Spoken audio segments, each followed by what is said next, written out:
Alright, so the next problem that we want to do is problem 45 from chapter 8.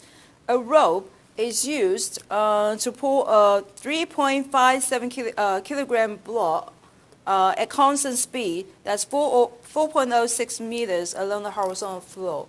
So constant speed, what does that mean? Constant speed, it means that net force is equal to 0, okay? And the force on the block from the rope is 7.68 Newton and directed 15 degrees above the horizontal. What are the work done by the rope's force? So you want to find the work done by the external force and the increase in thermal energy of the block floor system. So the increase of thermal energy, so that is a symbol here, and the coefficient of kinetic friction between the block and the floor. So we know that why you applied. So you have, this is the this is a block that's being pulled to the right, and the force applied is 7.68. So you have a force, but it is not accelerating. What does that mean? It means that there must be a force that opposing that has the same magnitude but directed in the opposite direction. So the net force is equal to 0, so that it moves at a constant speed. Okay. So to draw a free body diagram, we know that this has gravity. This has normal force, and you have external force. So you have the right work force as that right now, based on this diagram, is not unaccounted for. So you have to have a force that is the opposite direction in order to balance that horizontal force, and that force we call that kinetic, frictional force, and that's kinetic frictional force. Okay, so. And the first part is that you want to find the work done by this force. This force, you can see that it has two components. It has the horizontal component and it has the vertical component. Now, because the whole thing is moving in this direction, what does that mean? It means that the vertical force has nothing to do with the horizontal component when it comes to calculating work. So your W, the work done by the applied force, again, is F dot D. So there are two ways of doing it. One is that you can just use find out the horizontal component of the force and then times the horizontal displacement. And because they're in the same direction, so cosine 0, that gives you 1. So you can use that. Or you can just use the definition, that's F times D and then times cosine of the angle between them. So the angle between them is just 15 degrees. And you can see that this basically is equal to that, because what is the horizontal component of the force? The horizontal component of the force, of course, is the force magnitude times the cosine of the angle between cosine 15 degrees. So once you punch in the number, so you have 7.68, and then your displacement is 4.06, and then times cosine 15. So you have your the work done by the rope. That is 30.1 joules, okay? So that's part A. And then you're asked to find how much energy is being dissipated, in the form of thermal energy. To calculate the thermal energy, we know that it has to be equal to the frictional force and then times the displacement, okay? What is the frictional force? The frictional force, again, it is the horizontal part that balances this. So your FK is basically equal to F times cosine 15 degrees, because those should be should have the same magnitude but pointing in the opposite direction. So you have 7.68 times cosine of 15. So you get your frictional force that has a magnitude of 7.42 Newton. And then you plug into this equation. So you have 7.42, and then times the displacement. The displacement is 4.06, so you had your thermal energy calculated to be 30.1 joules. And you can see that this number and that number are exactly the same. And that is because the net force, the whole thing is moving at a constant speed. It means that the net force of that on the block is 0. When you have a net force on the block is 0, which means that the net work is 0, because when you add those two together, you will get a 0 value. This is the work done by the rope, which is positive. That's 30.1 joules. And this is the amount of energy that's being dissipated by thermal in the form of thermal energy. So it's actually negative. So when you add them together, they just cancel each other. Okay. And then you ask to find what is what? Well, now, okay, we want to find mu k, the coefficient, not fk. Fk we just calculate. So we want to find mu k. What is mu k? The coefficient. Okay, we know that Fk can be calculated by definition is the normal force and then times the coefficient of kinetic friction. And what is normal force? Normal force is just mg. Is that just mg? Let's look at this. Normal force, which means that it's not just mg because now you have this additional force. So let me just write it here. So your normal force, if you apply Newton's law that net force in the vertical direction is 0, which means that you have your normal force and then plus the f sine 15 degrees. That's the this component. The summation of these two has to be balanced by gravity. Okay, so that has to be equal to mg. And then, F is given, and then M is also given. So your normal force after you plug in the number. Let me see if I have my normal force. After you plug in the number, your normal force is 32.99 Newton. So once you have that, then you can just use this equation. Your Fk is equal to mu k times n, and your Fk will calculate to be 7.2, and mu k we don't know. And your normal force is 32.99. So after you do that, your mu k is equal to 0.22. Okay, so that's basically the answer. All right. So that's 45 and 54.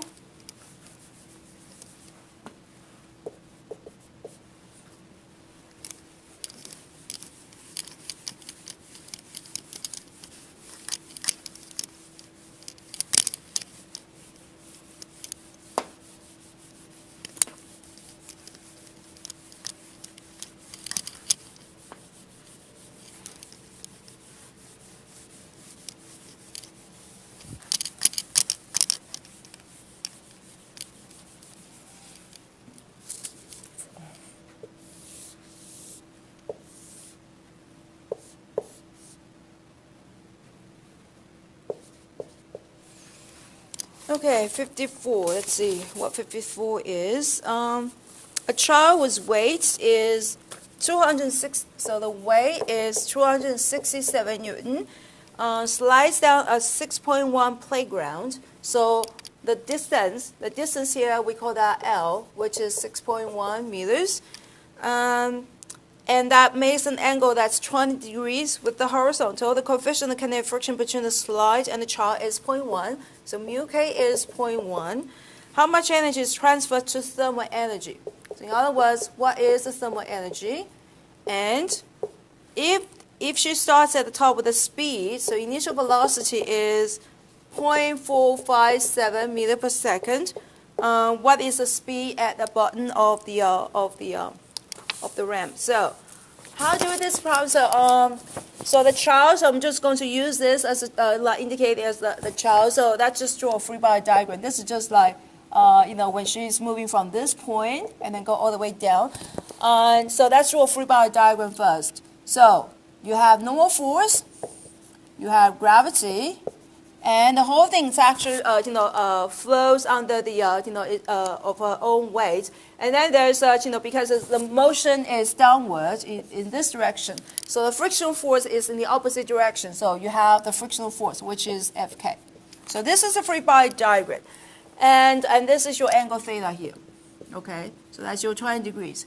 And you're asked to find the amount of energy that's being in the form of thermal energy.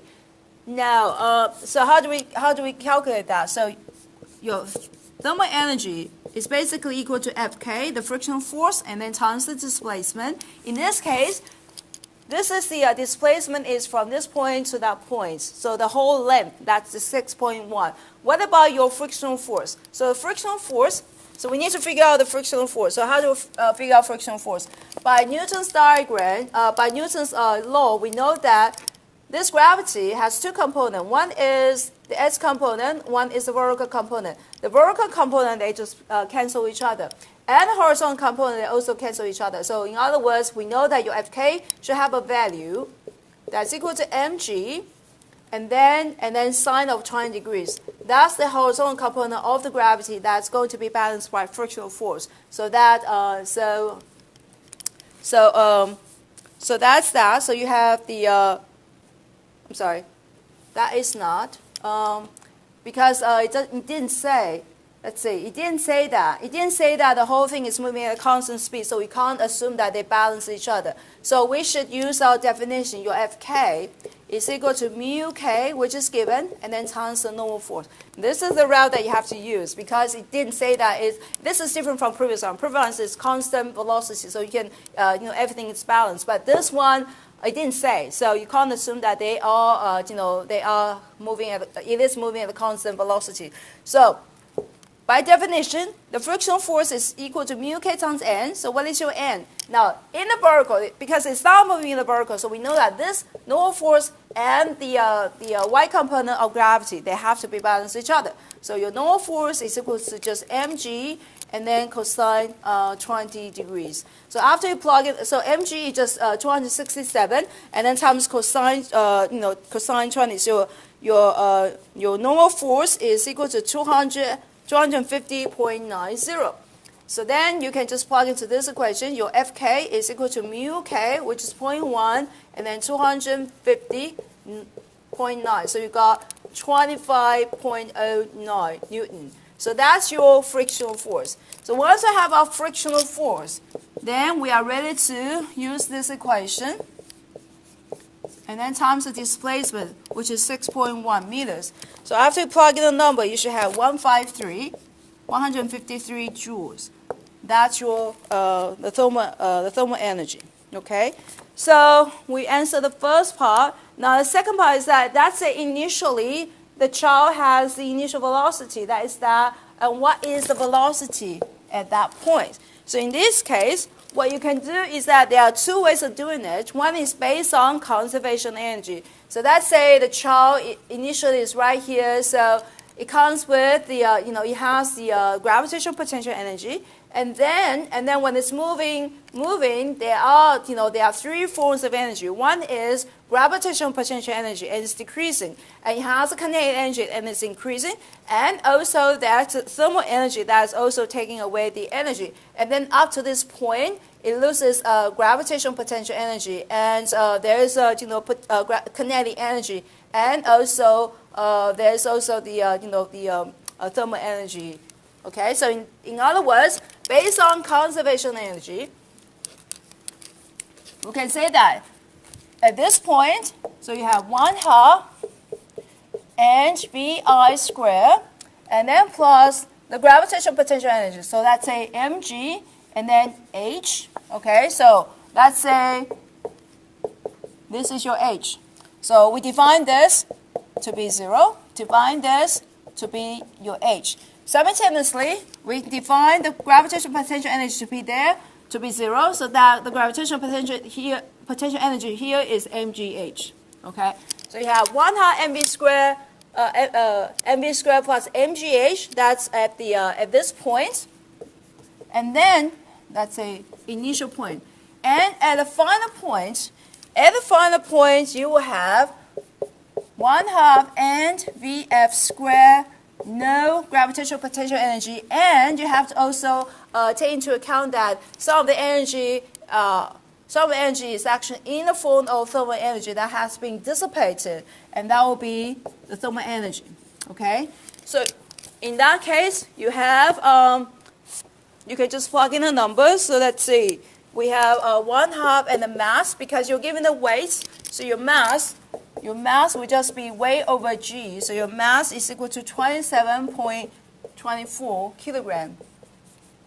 So you will have 1/2, and then the mass is 27.24, and then VI, your VI is given is 0.457 squared, and then plus the same mass, 27 point this, and then times 9.8 times the height. So what is the height? And the height, this is, you are given this. This is very messy, so let me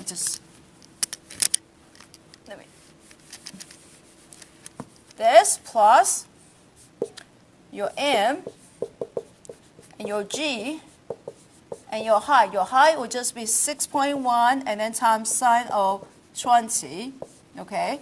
And the whole thing is equal to 1/2 and then mass again, and then VF, which you asked to find, and then plus 0, that's gravitational potential energy, and then plus the thermal energy that has been dissipated, and which we calculate to be 153. So after you work out the, the numbers, the final velocity you should get it to be 5.47 meters per second.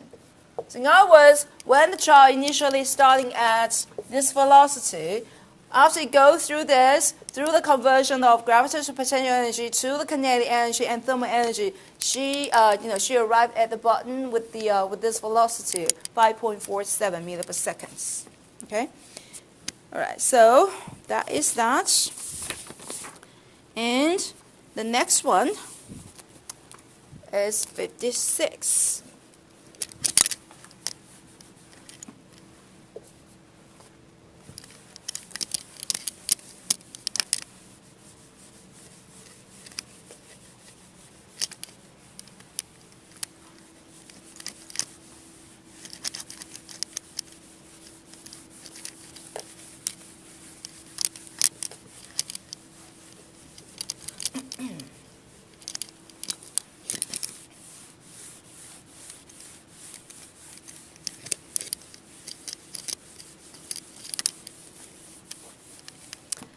All right, 56.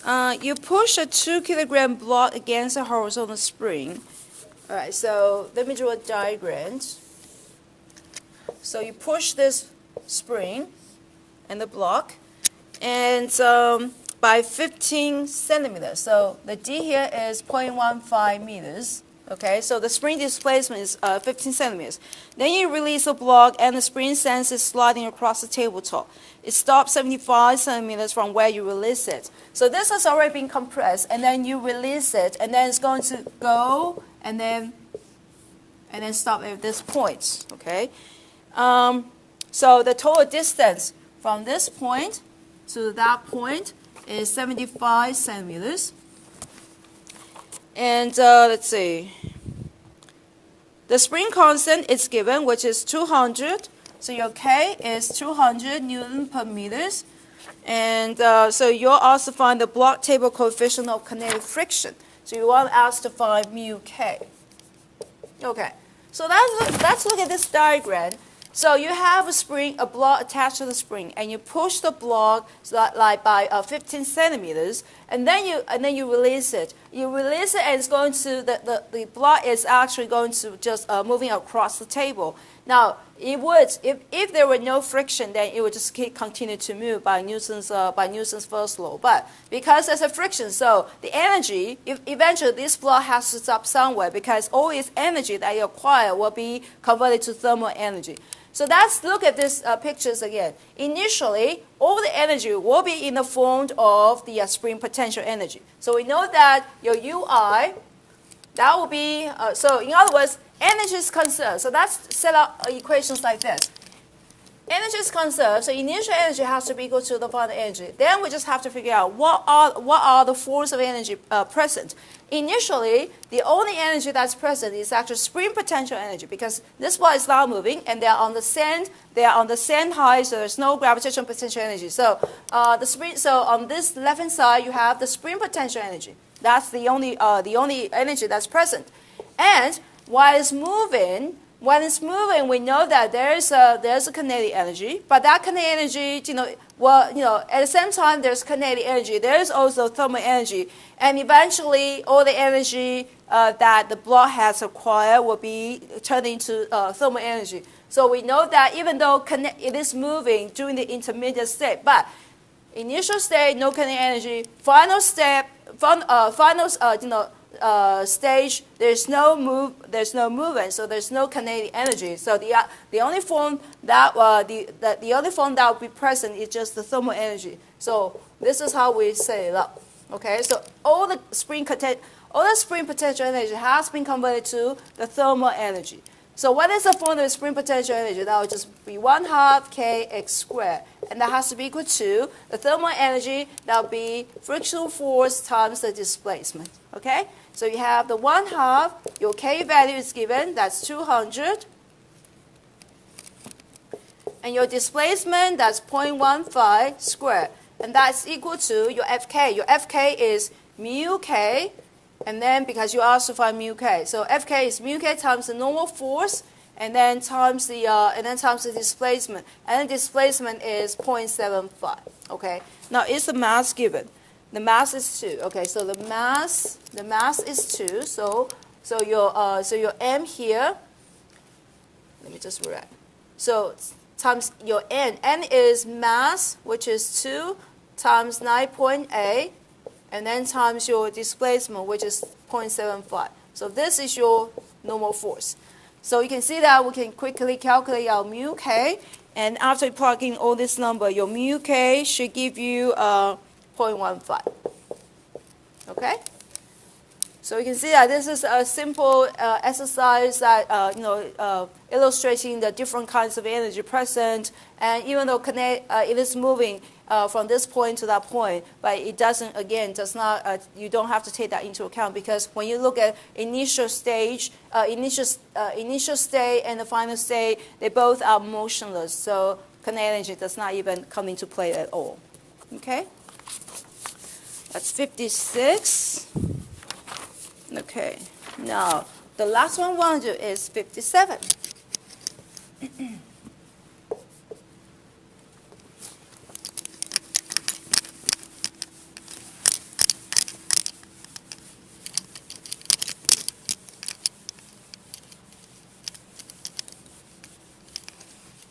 All right, so the diagram is like this. And you have the block that's going this direction. And then you have this. And this is the height. And there's a friction. And there's a distance here. And there's a mu k. All right. So this block slides, in this diagram, a block slides along track from one level to a higher level after passing through an intermediate valley. The track is frictionless until the block reaches the higher level. There is a frictional force stops the block in a distance d. The block's initial velocity is 6. So that's called a point A. That's 6 meters per second. And the height of difference is 1.1. So that's 1.1 meters. And mu k is 0.6. You want to find d. So I'm going to actually increase the complexity of the problems a little bit. So what I'm going to do is that I'm going to pick out some points. At point A, this has this is a starting point, and at the valley, that's called at point B. And before we enter the region that has the frictional force, we call that point C. So I also wanted to find the velocity at point B and also at point C, in addition to finding the displacement. Now we know that the whole thing is actually all the energy has to be balanced. So you can take this as an initial state, state, and this is the final state, and you can take this as an initial state, that's final state. So it doesn't really matter. What matters is that energy is conserved no matter which point you take as your state. So we can see that we can define the potential at point A to be 0. So the gravitational potential energy. So the gravitational potential energy at point B has to be negative value, and the gravitational potential energy at point C has to be a positive value. So let's see, how do we solve the equation? Let's say if we just want to find the displacement, the distance d that it has traveled, what goes into consideration? So in other words, you want to take this as an initial state, and you take that as your final state. So this whole thing, this block is going to move. So it comes with the kinetic energy. Simultaneously, there's a gravitational potential energy, and we take that to be 0. So the whole thing is going to move and then slide down and move up. Once it enters this region, it has kinetic energy. It also comes with the gravitational potential energy, and then in addition, there is a thermal energy that's taking energy away. That's why when it gets to that point, that it will stop, and you also find what is the stopping distance. Okay. So in other words, again, this is equal to this. So how do we say that? Initially, the only you have 1/2 and VA squared, okay, and then plus mgh, that's the gravitational potential energy. But then if you take this height, if I take this height to be 0, then you'll be multiplying that by 0. And when it reaches at this point, you will lose all kinetic energy, okay, because it stopped. And then you will have the gravitational potential energy, which is mgh, and then you will have the thermal energy. So, and the thermal energy is basically, your thermal energy is basically equal to, what is this? This is your Fk, and then times d. So this is how you find your d. What is your Fk? Your Fk is mu k, which is given, and then times your mg, the normal force. Okay, so you can see that. So let me just rewrite it again. So this term, so you have 1/2 n VA squared. That's equal to your mg, and then h, and then plus your mu k, your mg, and then times your d. So you can see that the mass is not given because they cancel each other. So you don't even need that. So now we're ready to plug in our numbers. It's 1/2 6 squared, and then that's equal to 9.8 times 1.1, and then plus 0.6, and then times 9.8, and then times your d. So after you do all this calculation, your d, after you do the calculation, your d is 1.227 meters. Okay? So basically you can see that just, based on the concept of energy, you have to figure out what kinds of energy are present. Now, I want to add a little bit more information to that. Let's say the mass of a block is taken to be 1 kilogram, and let's say this is the height from this point, from the level place, something like that. Let's say the height from this point, that called that H2. That's 2 meters below, okay? And you want to find what is the velocity at point B. So based on the information we're given here, from this point to that point, there's no friction. So at this point, you have the kinetic energy, you have 0 gravitational potential energy, and when it moves down to this point, you have the gravitational potential energy, also the kinetic energy. So based on that, you can calculate the velocity at point B. So we can say it out like this. So now this is like that. So you have 1/2 and VA squared plus your UA, which is 0, and that's equal to 1/2 and VB squared, which we do not know, and then plus UB.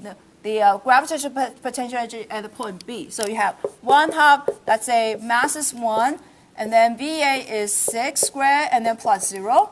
That's 1/2, 1 VB squared, and then plus, and then what is the gravitational potential energy? Because it's negative, so you have negative, and you have your M, you have your G, and then you have your height, which is 2. So after you do that, your VB is equal to 8.67 meters per second. Okay, so this is how you calculate the velocity at point B based on the conservation energy. What about the velocity at this point before we enter the thermal region? Before we enter the thermal region at point C, again, energy is conserved, so you can set the equation exactly like the previous one with the, let's see, so now you have, let's say EI is equal to EF, so you have 1/2 n VA squared, and then plus the gravitational potential energy at point A is 0, and that has to be equal to the energy right here. What is the energy? What are the form of energy? You have 1/2 n VC squared, and then you have the mg, and then you have the positive h, mgh, because it's above the reference point. And there's no frictional force because it has not entered that frictional domain yet. So after you plug in a number, your VC is equal to, what is equal to? Your VC is equal to 3.8 meters per second. And you can see that the velocity here is smaller than the velocity at point B because some of the energy goes into the gravitational potential energy. So that's why it kind of slows down a little bit. Okay. Alrighty.